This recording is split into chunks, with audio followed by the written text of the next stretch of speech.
You know what? I stand with women. Well, I know everybody should stand with women. Like, let's say so for real. Qualifying the everyone should stand with women statement. I mean, everyone should. I think now that I've said it, it should be a thing. Yeah. Trust me, I've taken intro Wigs courses. I never took a Wigs class. You know my Wigs teaching experience? Real life, baby. I've spent time listening to women. I've spent time talking with women, living with women, loving. So you're practically an expert on women. Yeah, but it's gay now to. Oh, sorry. It's gay now to make love to a woman. Have you seen? Yes, I have. Those guys who are like so far deep down, like the alpha male, like return to tradition, Chad part of the internet, is that they're just like. Actually, the most alpha straight thing I can do is have a beta cuck like femboy who is my sex slave. And like every time I'm going to talk about how amazing I am, I'm going to talk about how I fantasize about literally little boys. Literally little boys. This is not like there's no layers behind it. It's like literally I have a 16-year-old twink boy and he services me. He pleasures me. And that's because I'm so straight. It's crazy. The guy who takes credit for killing bin Laden does this. Like he literally posted on Twitter. He was like, there were like 19-year-olds that were like, we voted for Kamala Harris and we're excited about it. And it was like a minivan full of kids from Ohio. I don't know. And he quote tweeted that this guy who killed bin Laden supposedly, who takes credit for it. He's like, you would be my concubines. If I was running the show, you would be my concubines. And people were like, dude, I don't think you know what that word means. And he's like, no, I know. You would be my sex slave. That is, you know what? That is an absolutely brilliant thing to like try to understand. There's this idea, I think it's something along the lines of, I think the name, the term is heterogeneous masculinity. And that's how like men in the patriarchy put up one singular masculine figure. Yeah. And that is like the only way to be a man. And I think nowadays, especially with the resurgence of like what I would say is a new wave of feminism, women are like, they want to be seen as a powerful figure. They want to be seen as an equal. Yeah. And because a lot of men see that as like, instead of everybody being equal, a lot of men see that as like, I have to be lesser if they're like moving up in like power. Like a zero-sum sort of interpretation of the world. Exactly. So then now men feel threatened and they need to be this alpha figure. Yeah. Right? And there's more study on like how the way a lot of men just in general receive their power and like status from other men, not from women. Yeah. That's why like when you were in middle school, like, you know, we should talk about, I was thinking about the other day was, where did no homo go? Has that disappeared from discourse? Like, where's no homo? No, people just say pause now. It's evolved. It's evolved? Can we, like... People say pause. They're going to be like, taking some unsalted nuts on the palate, pause, whatever. Like... Now that's nuts. Language is always changing. I agree, and I think we need to call back the Brits and ask them to bring up with some new words, because they've been always the ones to give us the fire. Yeah. Think of all the bad words you love. Who says it best? You or Gordon Ramsay? I don't know if you ever watched GT Grand Prix when you were a kid. It was a show with Jeremy Clarkson and two I have no clue who, two more different TV personality people. And now Jeremy Clarkson, after getting into a fight with the GT people, Amazon has assigned a crew team to him for him to learn to be a farmer. And so he has this whole show on Amazon, which I would highly suggest anybody to watch. It's literally just called Clarkson's Farm.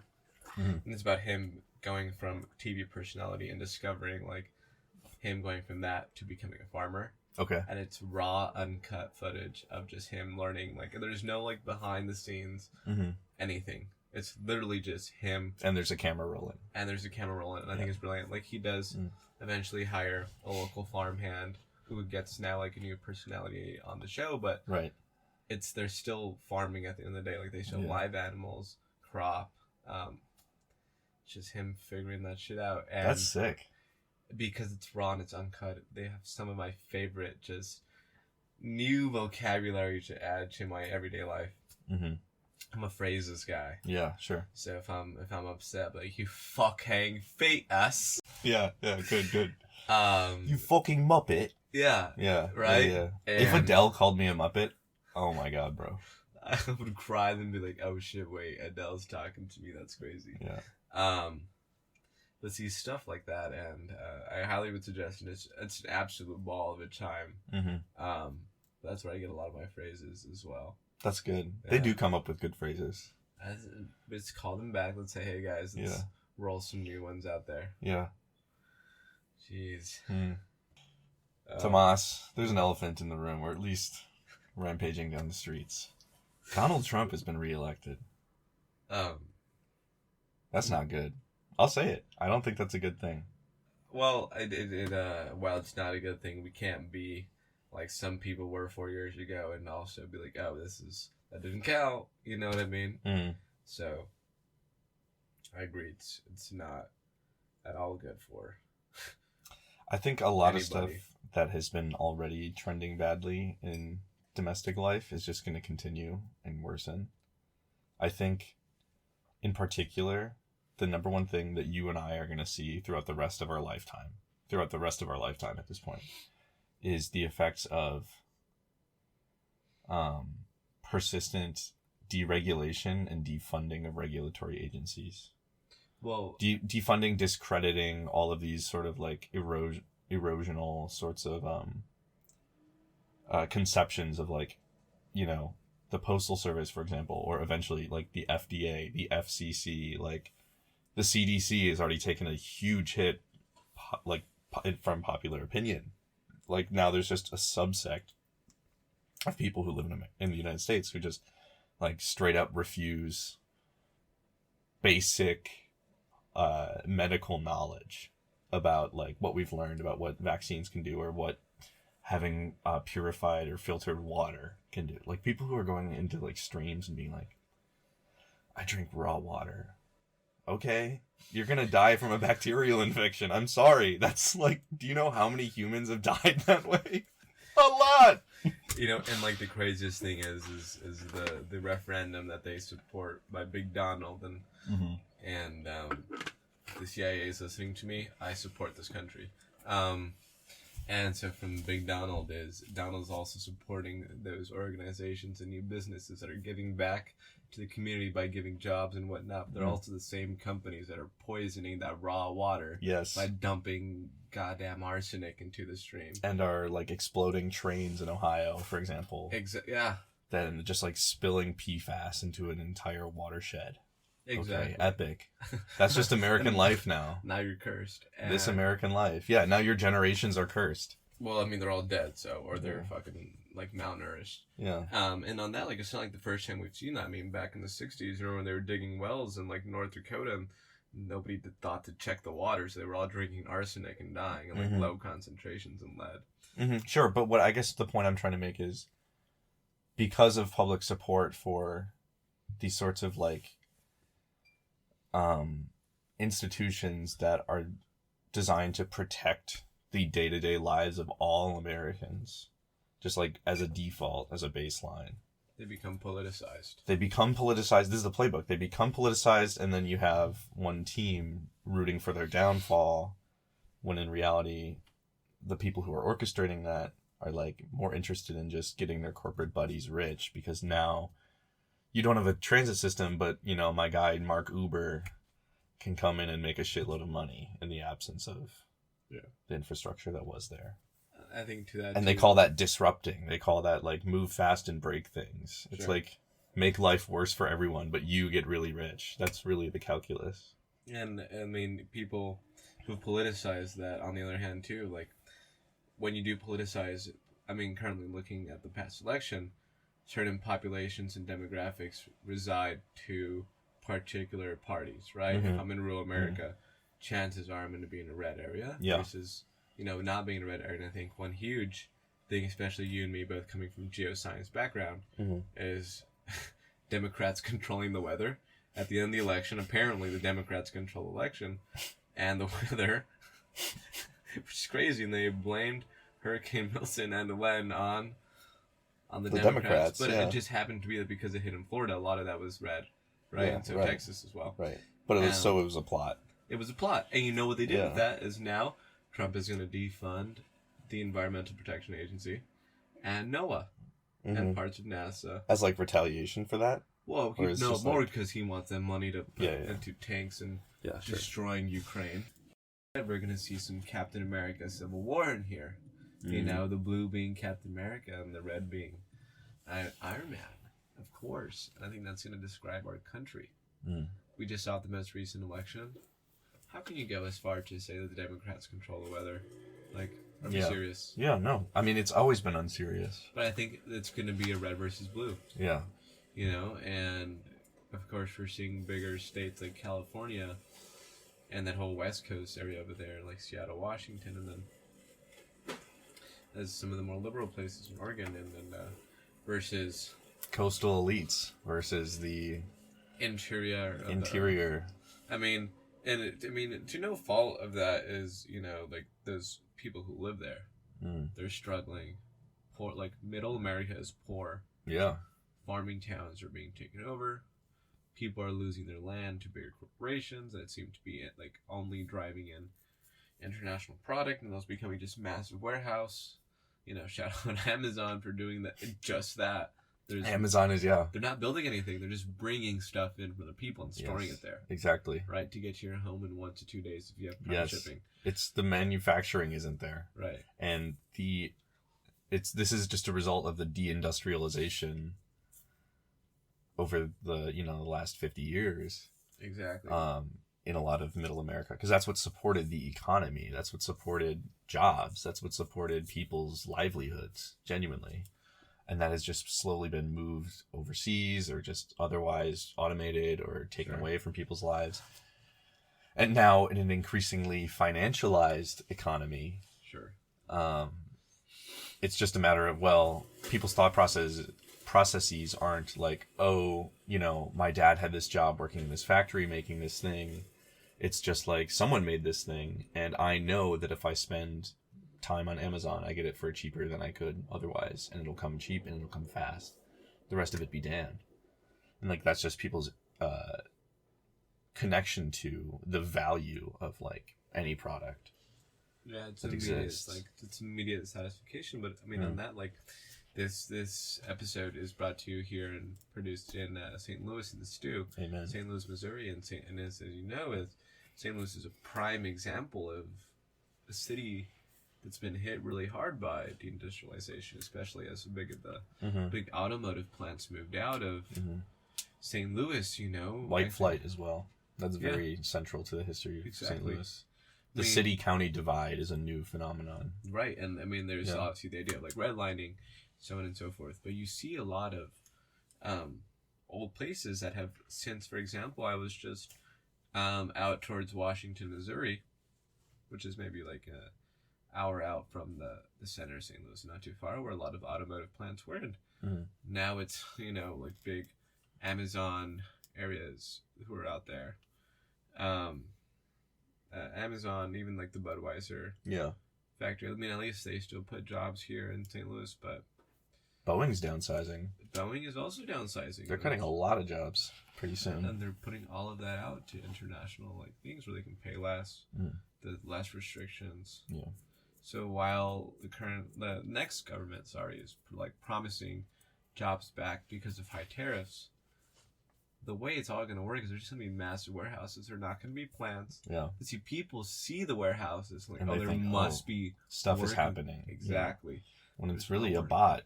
Exactly. There's like those robots that they have going through the aisles in the grocery store now. Yeah, Tally from Schnucks. From Schnucks, thank you. Which if you don't and they're humanizing him by giving him a name and a face. Remember that? Yeah.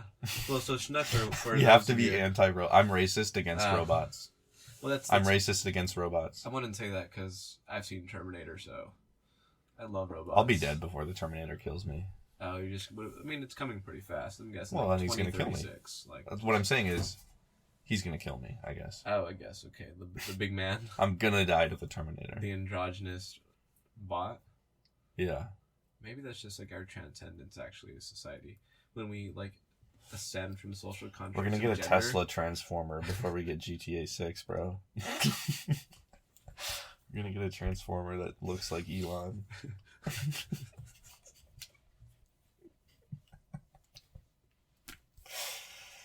Oh god. That derailed so quickly. So you were telling me that dolphins have names for each other. So did you know in their that pods.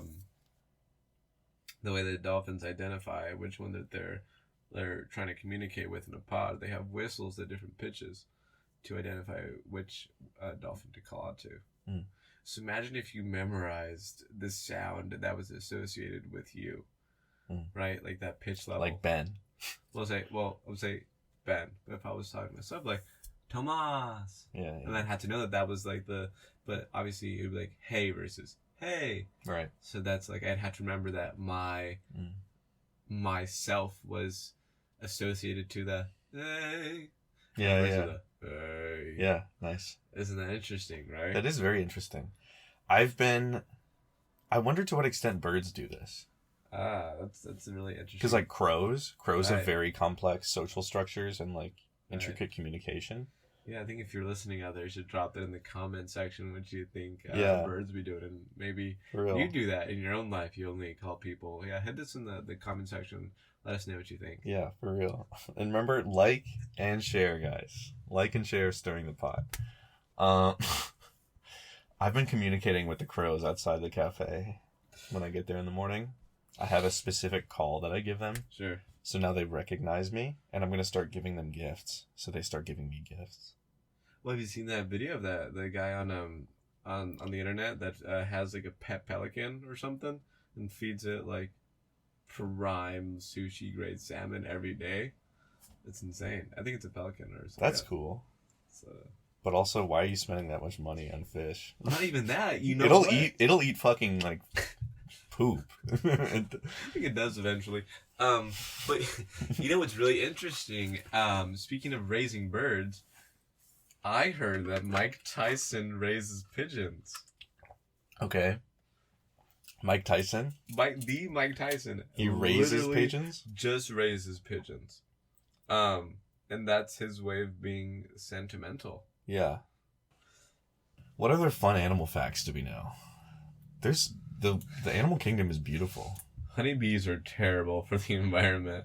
Like, you know when they say what the bees... fuck are you talking about? You know when they say, like, bees are... Like, are you great... the anti-bee guy right now? I'm the anti-honeybee.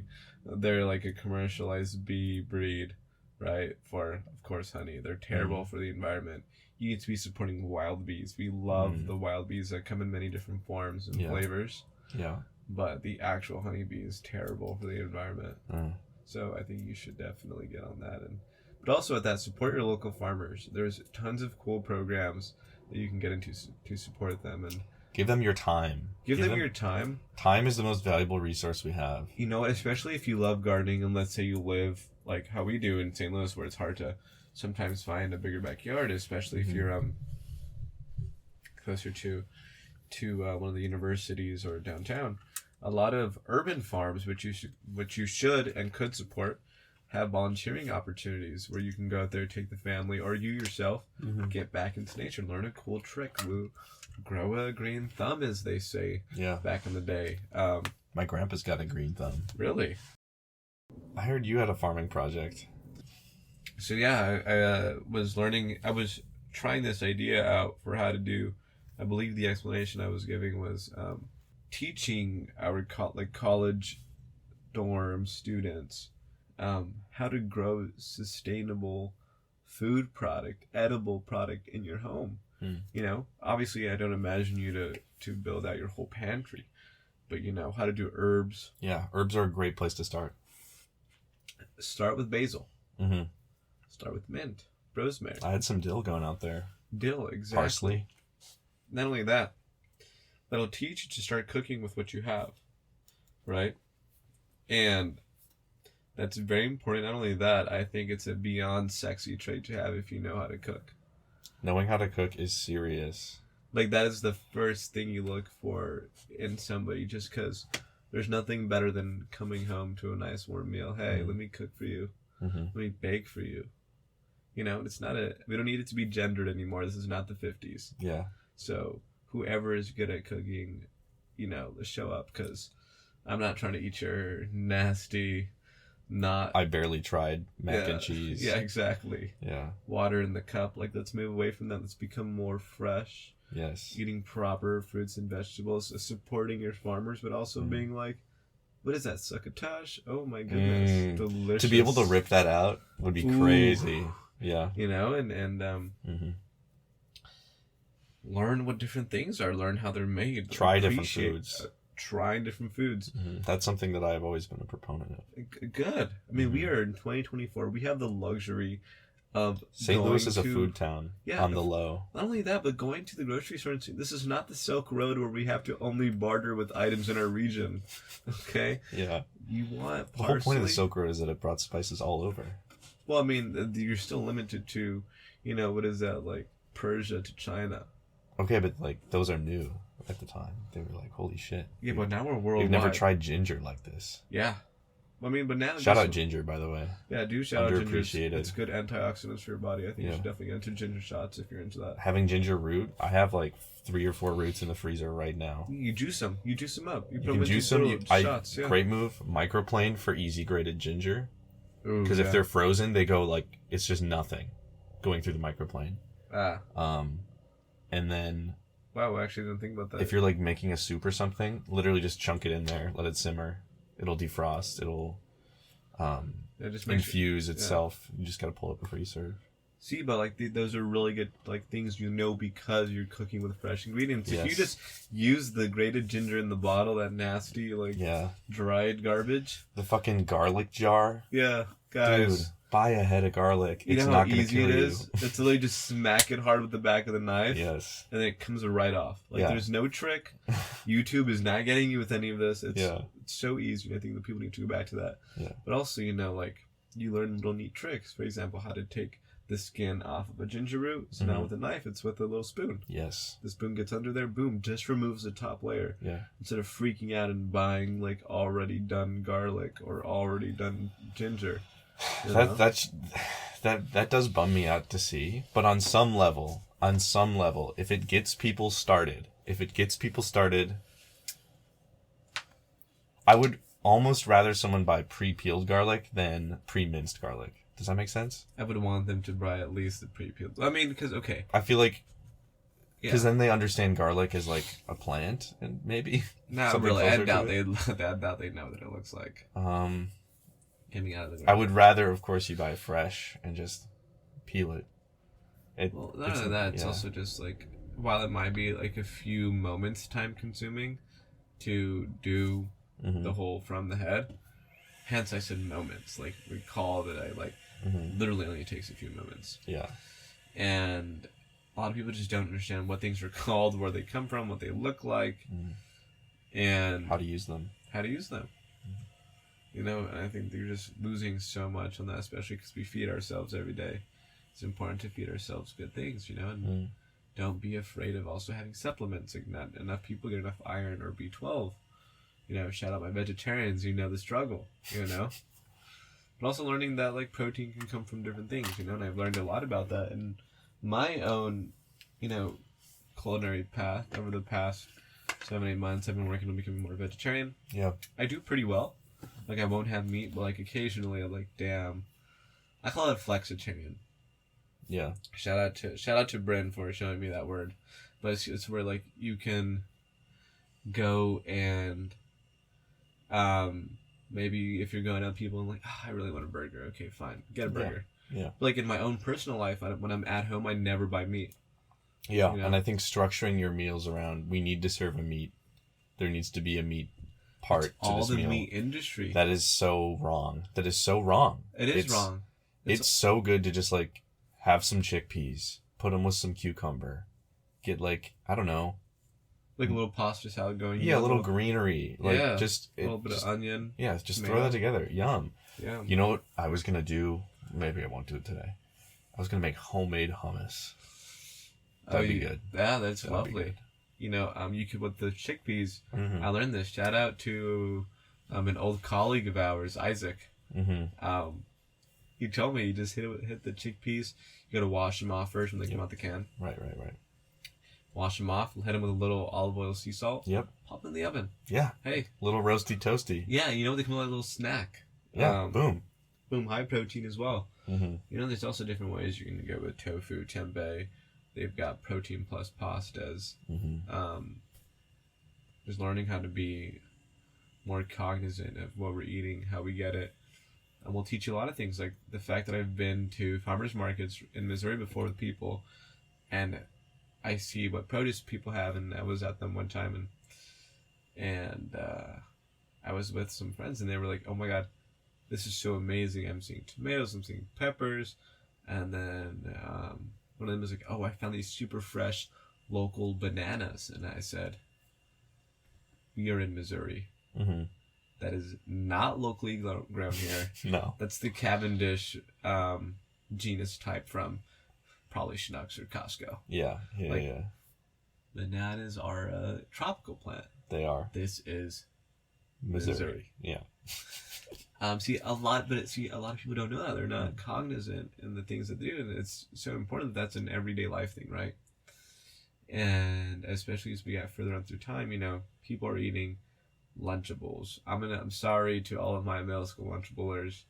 That's something my mom, for no matter how poor we were, she always made sure I went to school with a meal that was made at home. Yeah. And I love her for that. Like the most processed thing we would eat, maybe a PB&J. Right. But like that was like the peak.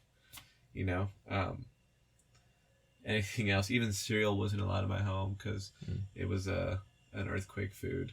Sure. Or like the instant ramens and noodles and whatnot, all earthquake food, so we never had that.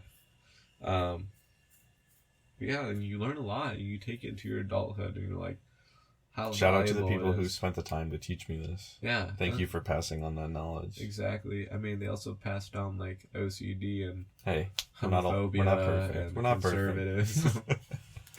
We're not perfect. But we are a product of what we're taught. Exactly, and we can still grow too. And not to say we're perfect either. Yeah, no, absolutely. Trust. The show goes through a lot of editing. It's like the Shark Tank kind of mindset. Sure, yeah, they're just looking for the new up and coming products. Yeah, that sort of thing. Yeah. And that's their job, is to find it, which I guess is a skill, but also... No, I would say it's a skill. It's certainly a skill, but I also think it's a lot more stochastic noise than we give it credit for. Because people like Elon Musk, let's be honest, he lucked into his wealth. He was born... There's no luck associated with that. It was just like on purpose. He chose to be born into the family. Well, I mean, like once you get born in, that's it. Like we won't get into the bro. The karma. Bring it in 2025. Highborn, lowborn divide. It's coming back. I'm telling you, it's just all going back to our the up and coming civil war that we're gonna have. Dog, don't stoke the flames of war. I mean, look at exactly where a country is. Look at the poverty lines. Look at the sectional lines. Look at whatever you want. And there's so many dividers that people have chosen to categorize themselves under. Yeah. Race, gender, class, religion, class, wealth. It's the important one. Location.